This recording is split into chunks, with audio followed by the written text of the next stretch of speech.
to my channel, and today's video is going to be on the blue Fiat 500, which featured on my channel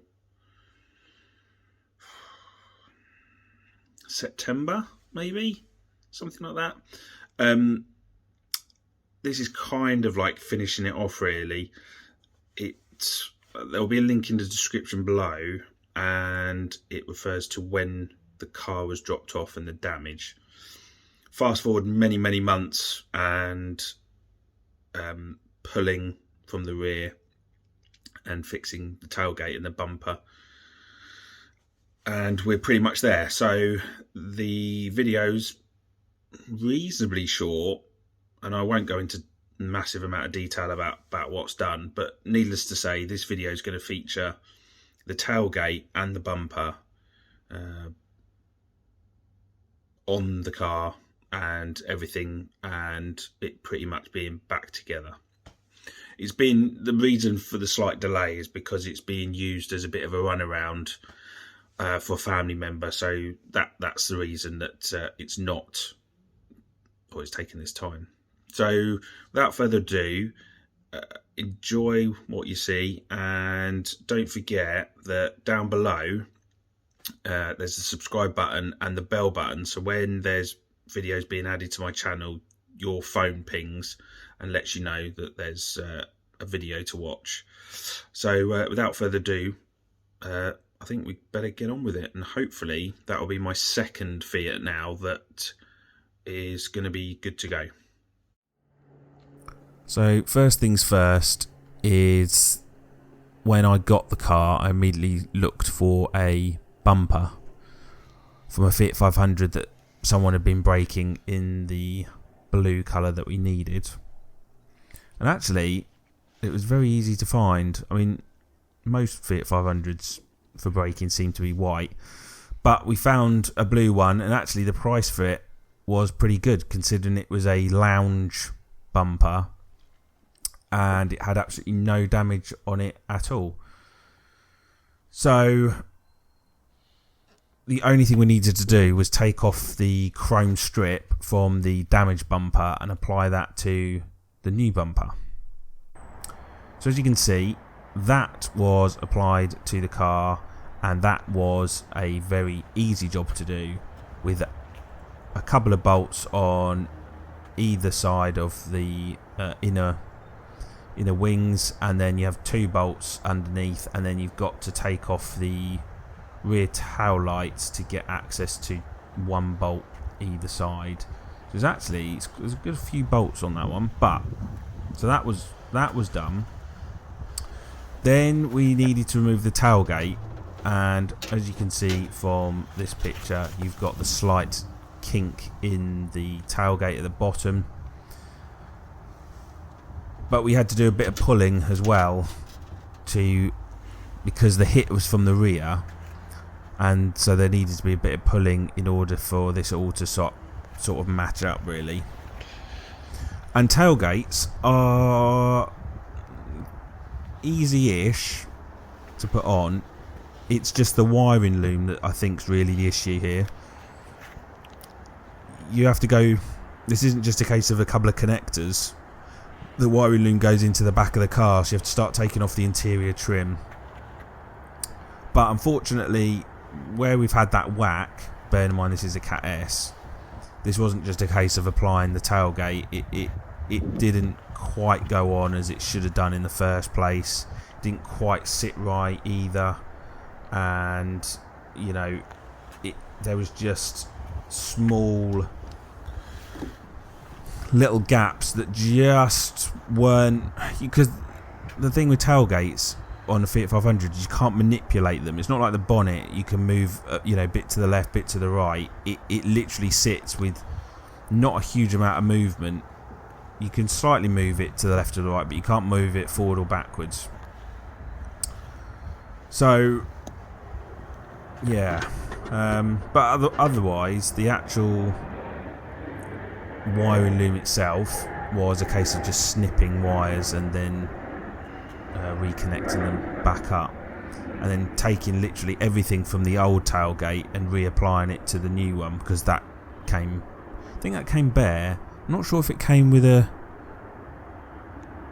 It came obviously with the glass. I think maybe the windscreen wiper motor had been left on. But so we had a little problem with that. But the boot was still functioning, so it was kind of left. And then we are now, well, from that video to now this one, we're now a good couple of months on.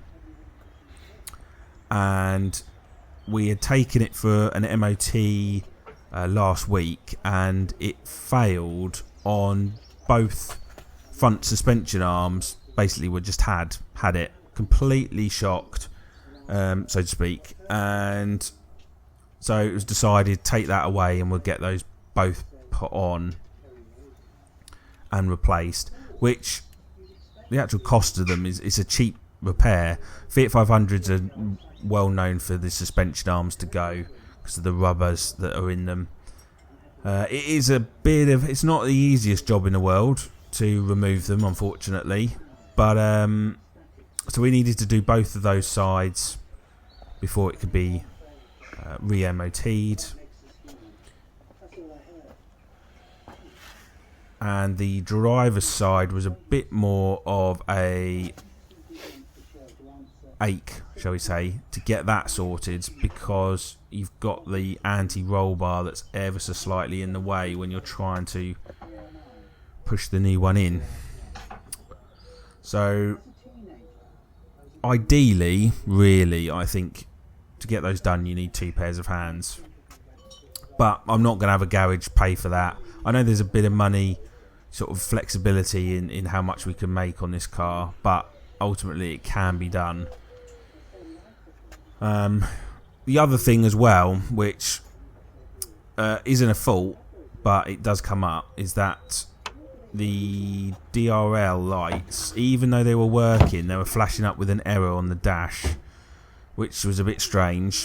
So having taken those out where the bumper was taken off, we've had a look and just couldn't really see what the issue was, but one side had a different maker bulb, and therefore what we did was just changed over both bulbs to be new ones, and that completely fixed the problem. So if you ever find that your lights are on but you're getting that triangle in the bottom left hand corner, just swap out the bulbs for new ones, even though the old ones are working, but just swap them out, and you'll actually find that in the end that will fix it. So yeah, we're accruing Fiats like no one's business, the black one and the white one. The white one is proving, well, there'll be more videos to come. There's more issues with this one that I'm sort of unravelling almost on a day by day basis, but we'll come back to that one. So these are the suspension arms. I think they're the originals from 2014, and you can see that the rubber has properly gone, and that will give you the knocking sound whenever you go over a speed bump or anything like that. The rubber's just over, there's nothing you can do, it just perishes. So yeah, so this is the 2014 Lounge, and the suspension arms are done on it. We've just got to give it a proper good clean. So that's inside out, engine bay, get those alloy wheels back to how they were, and the tailgate in the end got that all completely sorted. There's very little, you just wouldn't really be able to tell the difference, that there'd been an impact from the rear and we needed to pull out the bottom part of the boot. And yeah, and the colour match, given it's a completely different bumper and it's a completely different tailgate, they all match up. The blue is a really nice colour to match. So Granted, I've not shut that door before anyone goes, "Oh, you've got big gaps in there." I've just literally just dropped it. I haven't locked it. So yeah, so it went back in for its MOT a couple of days ago, and it's got absolutely no advisories on it whatsoever. We are completely clean.